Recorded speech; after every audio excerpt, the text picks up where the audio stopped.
Hello दोस्तों, स्वागत है आप सभी का मेरे यूट्यूब चैनल पे। और आज मैं आप सभी के लिए लेके आई हूँ 2016 में रिलीज मॉन्स्टर सीरीज़ का लास्ट पार्ट में हमने देखा था कि जिना जैसे ही ली को देखती है तो उसे गले से लगा लेती है और उसे जिंदा देख कर बहुत खुश होती है। लेकिन ली उसे दूर हटा देता है और कहता है तुम कौन हो, चली जाओ यहाँ से। उसके बाद उसके सर में बहुत तेज़ दर्द होने लगता है क्योंकि उसे पुरानी यादें आने लगी थी। उसे तुरंत ही उपचार के लिए ले जाया जाता है और उसके बाद जिना अब उसके असिस्टेंट से पूछती है आखिर क्या हुआ है के को। तो उसके ऊपर मोजो आके बताता है कि दरअसल हिप्नोसिस के दौरान उसकी कुछ यादों में गड़बड़ हो गई थी। उसके बाद जब भी वो तुम्हें याद करता है तो उसके सर में दर्द होने लगता है और फिर इससे बेहतर महसूस कराने का एक ही तरीका था कि वह तुम्हें भूल जाए, तो इसलिए उसकी यादों से तुम्हें मिटा दिया गया।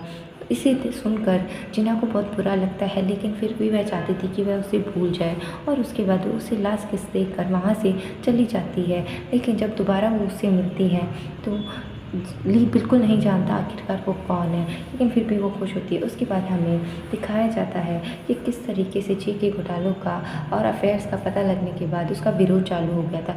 लेकिन जब उसने हमले वाले सीन क्रिएट किए तो लोग उससे वापस उसके साथ आ चुके थे और उसके वोटर्स बढ़ते ही जा रहे थे और उसकी वाइफ किम की घटना से भी लोग उसके साइड हो चुके थे। लेकिन यह सब तो उसके द्वारा किया गया बस एक नाटक था।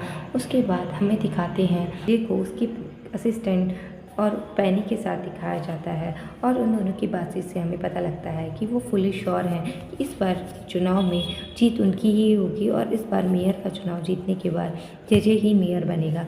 फिर हमें दिखाते हैं कि जेजे से मिलने के लिए नाथन आता है और नाथन और जेजे की मुलाकात होती है।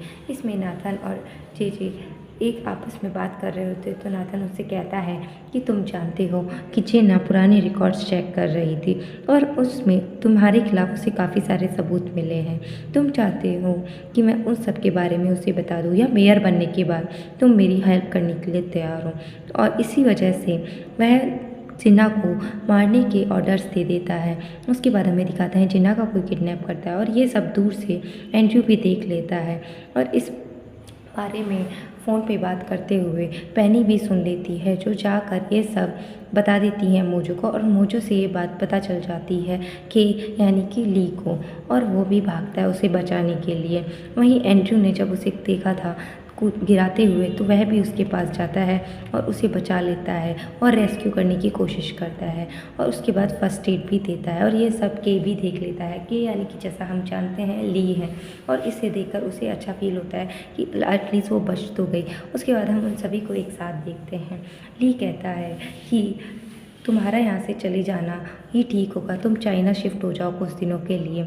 इस पर एंड्रयू भी तैयार हो जाता है कि उससे सेफ जगह कोई नहीं हो सकती तुम्हारे लिए और जिना भी इस पर मान जाती है और ये बात फैला दी जाती है कि जिना अब नहीं रही। उसके बाद दिखाया जाता है कि पैनी लेकर जाती है जेजे को उसके घर और किम देखती है कि उसकी शर्ट पे लिपस्टिक के निशान लगे हुए हैं, लेकिन जब वो उससे पूछती है तो पैनी इन सब बातों को इग्नोर कर देती है। वही हमें दिखाते हैं दूसरी ओर जब जेजे मिलता है पैनी से दोबारा तो ये सब नील भी देख लेता है कि उन दोनों के बीच अफेयर चल रहा है, लेकिन वो इस बात को छुपा के रखना चाहता है। वह जानता है वो उसका दामाद है, लेकिन वो फिर भी नहीं चाहता कि ये बात सबके सामने आए क्योंकि वह जानता है कि आगे जाके ये मेयर बनने वाला है, इसलिए वो कुछ नहीं करना चाहता। और हम जेजे को देखते हैं, वहीं हम ली को भी देखते हैं जो उसके लिए बुके लाया होता है और उसे मुबारकबाद दे रहा होता है, लेकिन उसकी हंसी देखकर जेजे को कुछ शक होता है और वह समझ जाता है कुछ तो गड़बड़ है। फिर हम देखते हैं कि पुलिस ने जेजे को गिरफ्तार कर लिया होता है,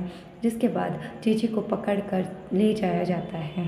फिर हमें सीधा पुलिस स्टेशन में दिखाया जाता है कि जेजे के सामने जिना आती है और उसे देखकर वो बिल्कुल चौंक जाता है। आखिरकार ये जिंदा कैसे, इसे तो मार दिया